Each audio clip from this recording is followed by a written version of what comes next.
આ વખતે ચોમાસું વહેલું બેસી શકે છે। 28 મે થી 4 જૂન વચ્ચે કેરળ કાંઠે ચોમાસું બેસી શકે। ચોમાસા અંગે અંબાલાલ પટેલની આગાહી। આંદામાન અને નિકોબાર ટાપુ પર અસર દેખાશે। આવતીકાલથી ટાપુ પાસે પ્રી મોન્સૂન એક્ટિવિટી શરૂ થશે। 24 મે થી અરબ સાગરમાં હલચલ જોવા મળશે। આ વખતે ચોમાસું વહેલું આવવાની શક્યતા રહેશે। તારીખ 13મી મેથી જ pre monsoon activity Andaman Nicobar ટાપુ પર થવાની શક્યતા રહેશે। કદાચ જો હવામાનમાં ફેરફાર ન થાય તો 28 મેથી 2, 3, 4 જૂન વચ્ચે કેરળ કાંઠે ચોમાસું આવવાની શક્યતા રહેશે। પરંતુ હવે ધીરે ધીરે વરસાદની શક્યતા પણ વધશે અને લગભગ 24-25 મેથી 4 જૂન વચ્ચે અરબ સાગરમાં હલચલ શરૂ થશે। લો પ્રેશર થવાની શક્યતા રહેશે અને આ લો પ્રેશરના કારણે કદાચ ચક્રવાત થાય તો પણ વરસાદ થવાની શક્યતા લગભગ ગુજરાતના કેટલાક ભાગોમાં રહેવાની શક્યતા રહેશે। 28 મે થી 4 જૂન વચ્ચે વરસાદ થાય તો સારું ગણાય। રોહિણી નક્ષત્રમાં વરસાદ થાય તો સારું ગણાય। રોહિણી ઉતરતા વરસાદ તો ચોમાસું સારું ગણાય। 19 થી 22 મે સુધી આંધી તોફાનનો રાઉન્ડ રહેશે। કૃતિકા નક્ષત્રમાં આંધી વંટોળ સાથે વરસાદ થશે। તારીખ 28 મે થી 4 જૂન વચ્ચે જો રોહિણી નક્ષત્રમાં વરસાદ થાય તો રોહિણી ઉતરતા વર્ષે તો ચોમાસું સારું આવવાની શક્યતા રહેશે। જો આમ તો વરસાદ તારીખ 19, 20, 21, 22 કૃતિકામાં થશે અને કૃતિકામાં ભારે આંધી વંટોળ સાથે વરસાદ થવાની શક્યતા રહેશે। વંટોળનું પ્રમાણ વધુ રહેશે, લગભગ 20 ગજ વધુ રહેશે અને બંગાળના ઉપસાગરમાં પણ તારીખ 13, 14, 15 મે બાદ વાવાઝોડાની પ્રક્રિયા શરૂ થઈ જશે। કેટલાક ભાગમાં હજુ પણ ભારે વરસાદ થશે। તારીખ 12મી સુધી લગભગ ઉત્તર ગુજરાતના કેટલાક ભાગમાં ભારે વરસાદ થવાની શક્યતા રહેશે। તારીખ 13મી તારીખમાં પણ કોઈ ભાગમાં વરસાદ થશે। ત્યારબાદ તારીખ 15, 16 અને 17માં ભિન્ન ભાગોમાં રાજ્યના વરસાદ થશે, જેમાં લગભગ ઉત્તર ગુજરાતના ભાગો, મહેસાણાના ભાગો, જામનગરના ભાગો, કચ્છના ભાગો અને પશ્ચિમ સૌરાષ્ટ્રના ભાગોમાં અને અમરેલીના ભાગોમાં વરસાદ થવાની શક્યતા રહેશે। સુરેન્દ્રનગરના ભાગમાં પણ વરસાદ થવાની શક્યતા રહેશે। રોહિણી નક્ષત્રમાં વરસાદની શક્યતા 28 મે થી 4 જૂન વચ્ચે રોહિણી નક્ષત્રમાં વરસાદ થઈ શકે। આ ગાળામાં કેટલાક ભાગમાં સારો વરસાદ થશે। રોહિણી નક્ષત્રનો પણ વરસાદ થવાની શક્યતા રહેશે।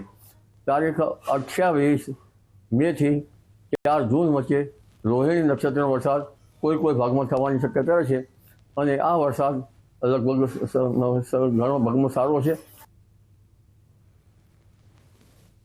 કાળજી રાખજો, ગરમી હજુ ગઈ નથી। 17મી થી ફરી ગુજરાતમાં ગરમીનો રાઉન્ડ શરૂ થશે। માવઠા બાદ હવે બફારો પરસેવો છોડાવી દેશે।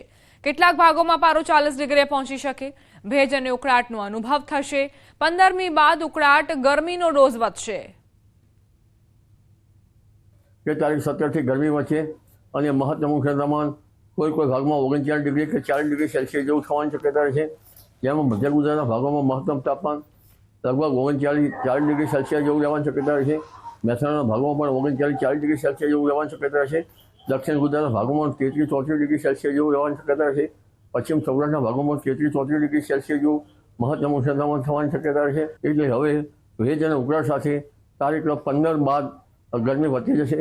તારીખ 17મી થી ઉકળાટ અને ગરમીનો દોર વધુ રહેશે, પણ ઉલ્લેખનીય છે કે તારીખ 15, 16, 17, 18માં હજુ ભિન્ન ભાગોમાં વરસાદ થવાની શક્યતા રહેશે। પ્રધાનમંત્રી મોદીની ઉચ્ચ સ્તરીય બેઠક। ત્રણેય સેના અધ્યક્ષ સાથે પીએમ મોદીની બેઠક। સીડીએસ અનિલ ચૌહાણ બેઠકમાં હાજર। રક્ષામંત્રી અને વિદેશ મંત્રી પણ બેઠકમાં હાજર। ડીજીએમઓ સ્તરની વાતચીત પહેલા આ મહત્વની બેઠક મળવા જઈ રહી છે। ત્રણેય સેનાના પ્રમુખ પણ હાજર। સીડીએસ અનિલ ચૌહાણ બેઠકમાં હાજર છે। રક્ષામંત્રી રાજનાથસિંહ અને વિદેશ મંત્રી એસ જયશંકર પ્રધાનમંત્રીના નિવાસસ્થાને આ મહત્વની બેઠક। ડીજીએમઓ સ્તરની વાતચીત થવા જઈ રહી છે પાકિસ્તાન સાથે અને તે પહેલા આ મહત્વની બેઠક મળી છે। હવે કોઈ પણ રીતે રાજનૈતિક વાતચીત પાકિસ્તાન સાથે નહીં થાય, ડીજીએમઓ સ્તરની જ વાતચીત થશે। ડાયરેક્ટર જનરલ મિલિટરી ઓપરેશન્સ અંતર્ગત આ જે મીટિંગ છે તે મળશે, વાતચીત થશે।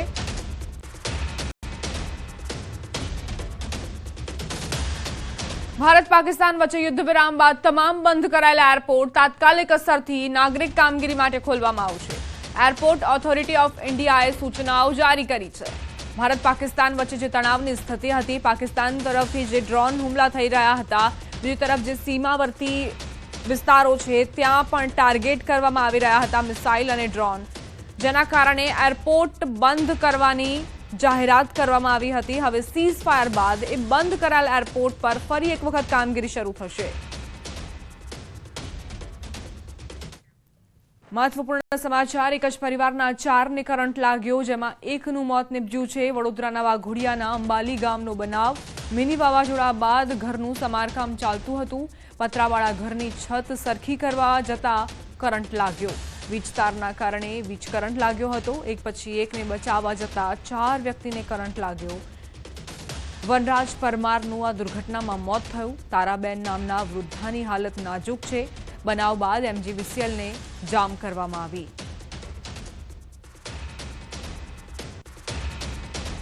અગાઉ જે વાવાઝોડું આવેલું હતું એ વાવાઝોડામાં ઘરના પતરા જે ઉડી ગયા હતા એને રિપેર કરવા માટે ઘરનું મકાનનું કંઈક રિપેર કરવા ચડ્યા હતા. એ સમયે જે સર્વિસનો જે વાયર હતો થંભલાવાળો, એ સર્વિસનો વાયર જે કટ હતો એ વાયરના લીધે એ લોકોને પતરા સીધો કરંટ ઉતર્યો અને એ કરંટ એ લોકોને અડવાથી લાગી ગયો. અમદાવાદની સાબરમતી નદીમાં હાથ ધરાઈ સફાઈ. ચોમાસા પૂર્વે વાસણા બેરેજના દરવાજા પર રિપેરિંગ કરાશે. બેરેજ રિપેરિંગ અને સફાઈના પગલે નદી ખાલી કરવામાં આવી. 12 મેથી 5 જૂન સુધી કામગીરી ચાલશે. સુભાષ બ્રિજથી વાસણા બેરેજ સુધી સફાઈ કરાશે. ઉપરવાસમાંથી આવેલ માટીના કાપનો પણ નિકાલ કરાશે.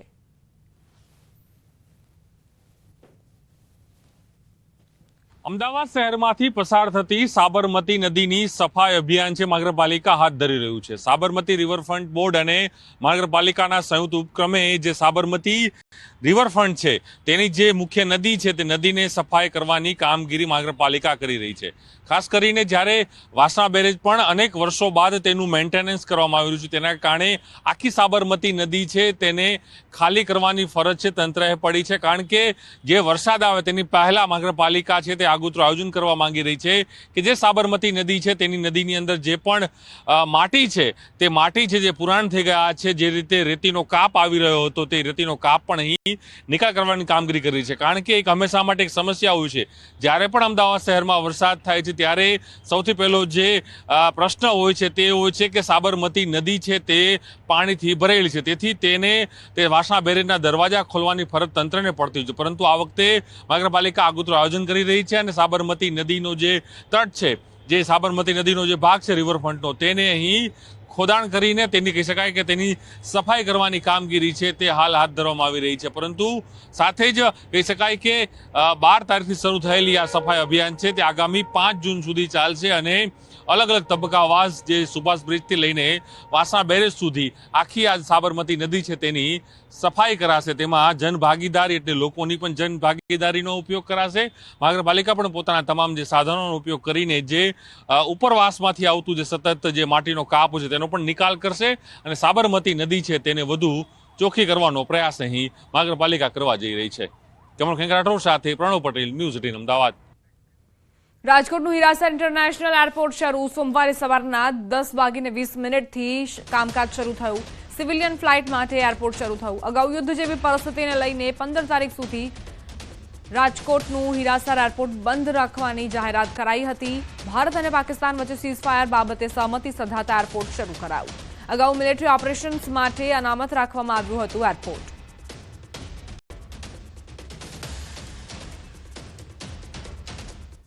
દાહોદમાં લોહી તરસ્યા દીપડાનો આતંક. સંજેલીના યુવક પર દીપડાનો હુમલો. શુભ પ્રસંગે જતા યુવક પર દીપડાનો હુમલો. વન વિભાગ દ્વારા તાત્કાલિક પાંજરું મૂકી દીપડો પૂરવામાં આવે તેવી માંગ. મંડેર ચોકડી પર પણ દીપડાએ હુમલો કરતા ભયનો માહોલ સર્જાયો. ઘાયલ યુવકને વધુ સારવાર માટે દાહોદ હોસ્પિટલ ખસેડાયો છે.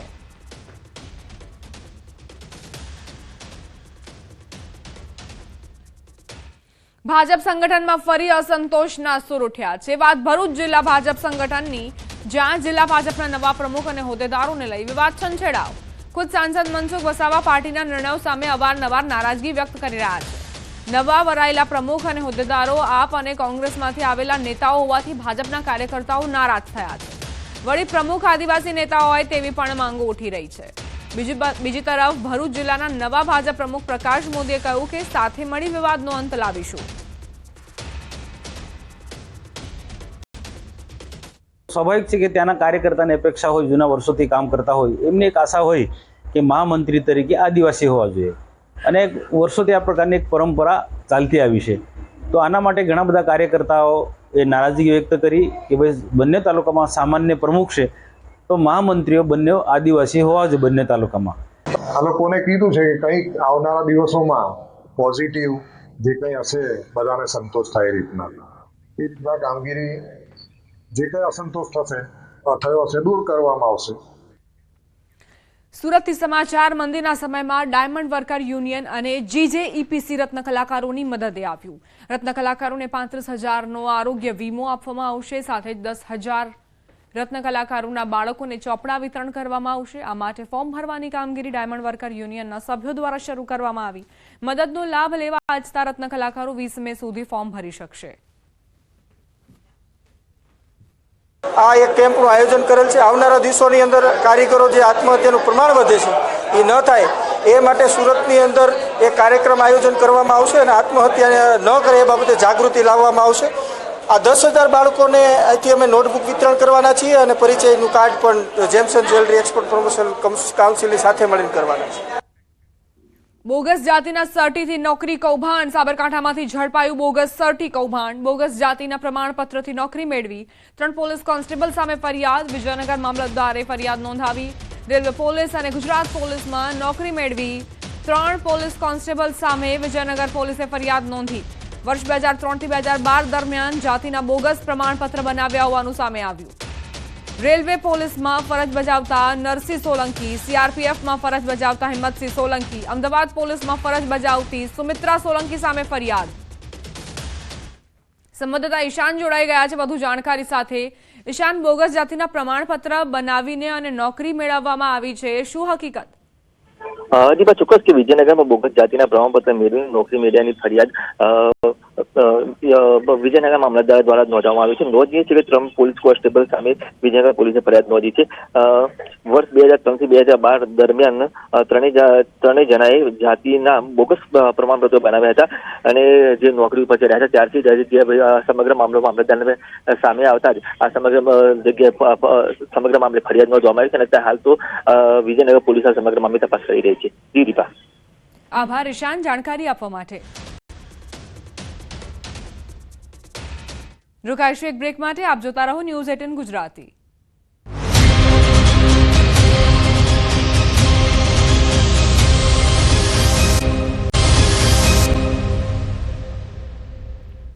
વડોદરાના બાપોદ પોલીસ સ્ટેશન હદમાં રાત્રે ધીંગાણું. વિજયનગર માળી મહોલ્લામાં એક કોમના 2 જૂથ બાખડ્યા.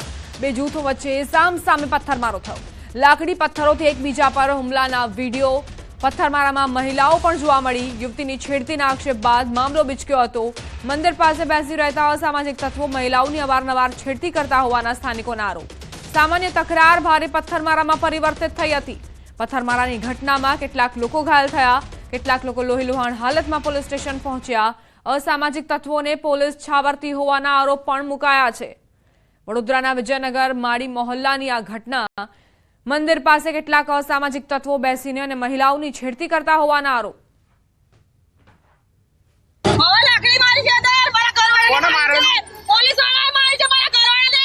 અરે અહીં તમને માથામાં કોને માર્યું? રાજેશ માળીએ મને માર્યું છે.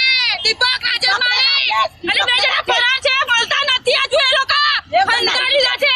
મારું વાળાનું મંગળ તો આખું તોડી લીધું છે. મારી સોનાની જળ બધું જ મારું તોડી લીધું છે અને મારી છાતીમાં પથ્થર માર્યો છે અને માથામાં મારું વાતું બોળી નાખ્યું છે. હોમગાર્ડ જવાનને માર માર્યાની ફરિયાદ. અમદાવાદના મેઘાણીનગરનો બનાવ. બસ સ્ટોપ પાસે જવાનને માર માર્યો હતો. 2 શખ્સોએ હોમગાર્ડ જવાનને માર માર્યો હતો. મેઘાણીનગર પોલીસે ફરિયાદ નોંધી તપાસ શરૂ કરી છે.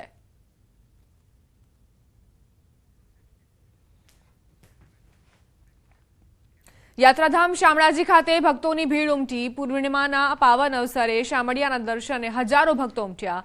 વહેલી સવારથી મંદિર પરિસરમાં દર્શન માટે ભક્તોની લાઈન જોવા મળી. પૂર્ણિમા નિમિત્તે ભગવાનને વિશેષ શણગાર કરાયો. ભક્તોએ આરાધ્ય દેવના દર્શન કરી ધન્યતા અનુભવી. પૂર્ણિમાના પાવન અવસરે શામળાજીમાં ભક્તોએ દર્શન કરીને ધન્યતાનો અહેસાસ કર્યો.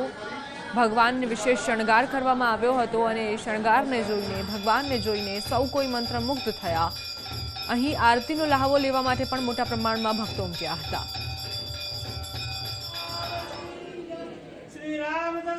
આ તરફ પૂનમને લઈને દ્વારકામાં ભક્તોની ભારે ભીડ ઉમટી. પવિત્ર ગોમતીમાં હજારો ભક્તોએ સ્નાન કરી પુણ્યનું ભાથું બાંધ્યું. દ્વારકાધીશના દર્શને ભક્તો ઉમટ્યા હોય લાંબી કતારોમાં યાત્રિકો જોવા મળ્યા. અતૂટ શ્રદ્ધા ધરાવતા ભક્તો પૂનમ ભરવા દ્વારકા અચૂક આવતા હોવાથી ભારે ભીડ ઉમટી છે. તો લાઈનોમાં ઊભા રહીને ભક્તો રાહ જોઈ રહ્યા છે કે ક્યારે તેમનો વારો આવે અને તેઓ ભગવાનના દર્શન કરીને ધન્યતા અનુભવે. લાંબી કતારો વહેલી સવારથી ભક્તોએ લગાવી.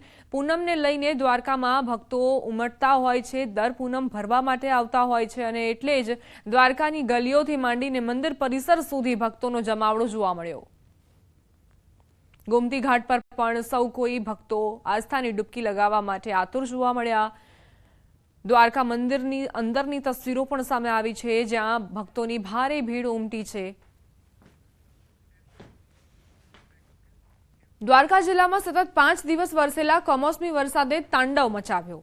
ઉનાળામાં બાજરી, તલ, મગ સહિતનો તૈયાર પાક કમોસમી વરસાદ થતા જમીનદોસ્ત થયો. ખંભાળિયાના હરિપર, વિંજળપર, કેશોદ, ઠાકર શેરડી સહિતના અનેક ગામડાઓમાં કમોસમી વરસાદ પડ્યો. મોટા પાયે પાક નુકસાની થતા ખેડૂતો સહાયની માંગ કરી રહ્યા છે.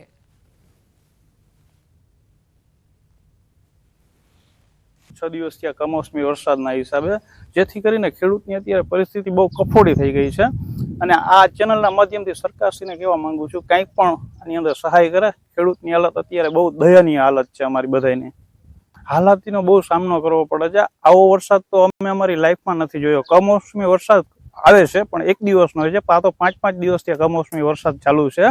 આ માવઠાના હિસાબે આવો તો ચોમાસામાં પણ વરસાદ ન હોય એવા માવઠાના હિસાબે અમારે અત્યારે ખેડૂતમાં જે ખેતીમાં પાક વાવેલ છે, કોઈ તલ છે, બાજરી છે, મગ છે, એમાં પૂરેપૂરું નુકસાન છે. અને આ બાજરા તો તલ કે આ માણસ ખાઈ ના શકે એટલું કડવાશવાળી વસ્તુ બની જાય.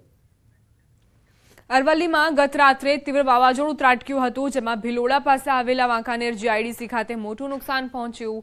વાવાઝોડાના પગલે 22 ઉપરાંત ફેક્ટરીના શેડના પતરા, છત ઉડી ગયા. સાથે જ ફેક્ટરીની દિવાલ ધરાશાયી થઈ, જેની સાથે કંપનીનું રો મટીરીયલ પણ વરસાદી પાણીમાં પલળી જતા કરોડો રૂપિયાનું નુકસાન થયું. જીઆઈડીસીના પ્રમુખ અને ફેક્ટરી માલિકોએ સરકારની મદદ માટે વિનંતી પણ કરી છે. વાવાઝોડાની તીવ્રતા એટલી વધુ હતી કે અમારી જીઆઈડીસીમાં 20 થી 23 ફેક્ટરીઓના શેડ, પતરાઓ, ઉપરની છત તમામ વસ્તુઓ ઉડી ગયેલ છે અને દિવાલો પડી ગયેલ છે. જીઆઈડીસીમાં ભારે નુકસાન થયેલ છે. ઘણા બધા ઉદ્યોગકારોના રો મટીરિયલ વરસાદમાં ભીગી ગયા છે. એનું ઘણું મોટું નુકસાન છે. ઓવરઓલ જોવા જોઈએ તો અમારે જીઆઈડીસીમાં 5 થી 7 કરોડ રૂપિયાનું નુકસાન થયેલ છે. મારું ઓછામાં ઓછા લગભગ 50-60 લાખ રૂપિયાનો આખું યુનિટ જે છે તૈયારી આખું દિવાલ હાથે પડી ગયું છે. પતરા બધા ઉડી ગયા છે. આગળના બાર જે શટલો છે એ પણ બધા નીકળી ગયેલા છે. હાલ ઘણું બધું નુકસાન છે મારું પોતાનું પણ. અમારી ફેક્ટરીની અંદર અમારા શેડના પતરા ઉપાડી દીધા છે. અમારું જે રો મટીરિયલ પલળી ગયેલ છે. સિમેન્ટને પણ મોટું નુકસાન થયેલ છે અને આ રીતે અમારી ફેક્ટરીને 7 થી 8 લાખનું નુકસાન થવા આવેલ છે, જેના માટે અમે એસોસિએશન દ્વારા સરકારશ્રીમાં રજૂઆત કરેલ છે. જેને નિગાહ લઈ ઘટતું થાય એવી અમારી વિનંતી છે. દ્વારકાના કલ્યાણપુર તાલુકામાં ભારે પવન અને વરસાદના કારણે વ્યાપક નુકસાન પહોંચ્યું. ગણેશગઢ ખાતે આવેલ જીવદયા હોસ્પિટલને ચક્રવાતના કારણે વ્યાપક નુકસાન પહોંચ્યું. પ્રેરણા ફાઉન્ડેશનની જીવદયા હોસ્પિટલમાં ભારે ખંભ, પતરાના શેડ, લોખંડના એંગલ સહિતના વીજપોલ પણ ધરાશાયી થયા. ઉપરાંત તીવ્ર ચક્રવાતના કારણે અબોલ પશુઓના જીવ જોખમાયા. જોકે સદનસીબે કોઈ જાનહાનિ નથી થઈ.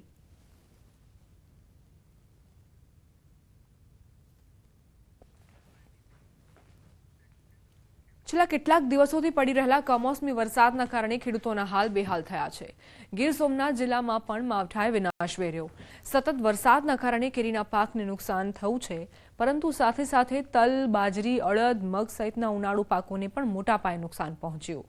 ખેડૂતોએ લગાવેલા અંદાજો અનુસાર ઉનાળુ પાકનું ઉત્પાદન ન થતાં ખેડૂતોને આર્થિક સંકટમાંથી પસાર થવું પડે તેવી સ્થિતિ સર્જાઈ છે. કોડીનાર, વેરાવળ અને તાલાળા સહિતના તાલુકાઓમાં ઉનાળુ દરમિયાન ખેડૂતોએ કઠોળના પાકોની પણ ખેતી કરી હતી, પરંતુ તૈયાર પાક કાપી અને તેને બજારમાં લાવવાનો સમય થયો ત્યારે જ આકાશમાંથી આફત વરસી અને તૈયાર પાક પાણીમાં પલળી ગયો.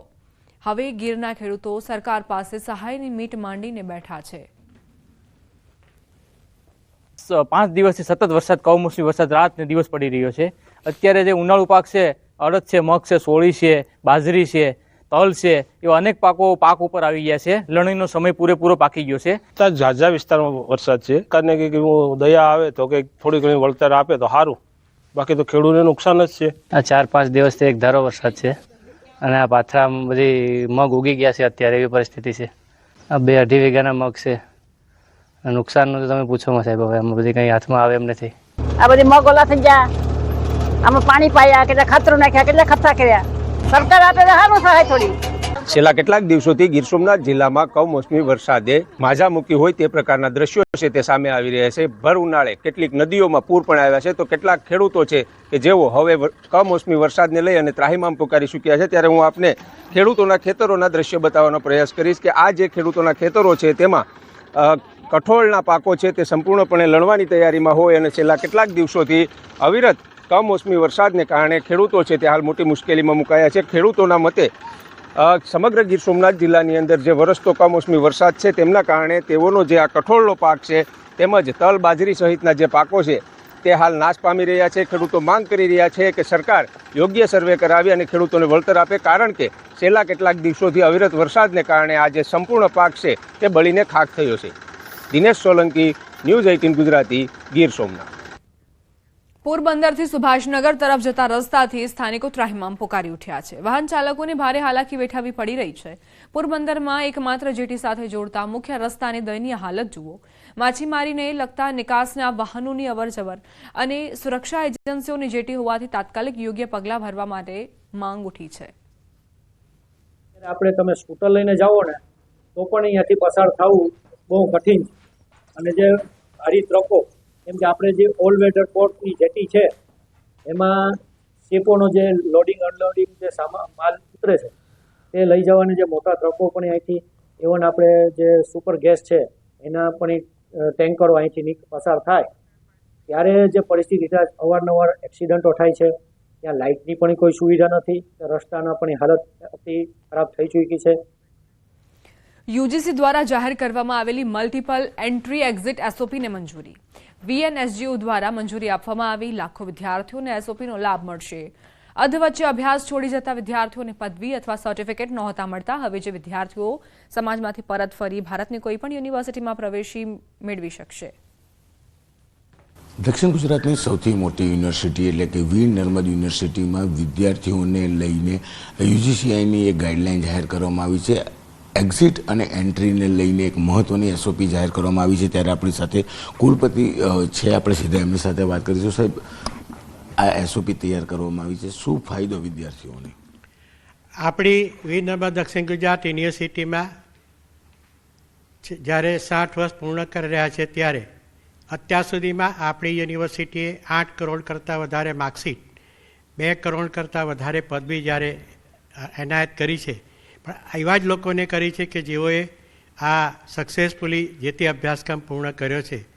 પરંતુ એવા લાખો વિદ્યાર્થી છે કે જે વિદ્યાર્થીઓ 1 વર્ષ પૂર્ણ કરીને 2 વર્ષ પૂર્ણ કરીને અભ્યાસ છોડી ગયા હોય, જેને કોઈ સર્ટિફિકેટ મળ્યું નથી.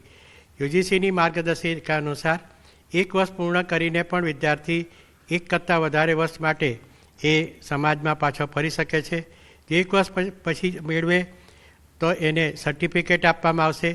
2 વર્ષ પૂર્ણ કરીને જો એ ફરી પાછો સમાજમાં પાછો ફરે, અભ્યાસ છોડી દે, તે વિદ્યાર્થીને ડિપ્લોમા સર્ટિફિકેટ મળે છે.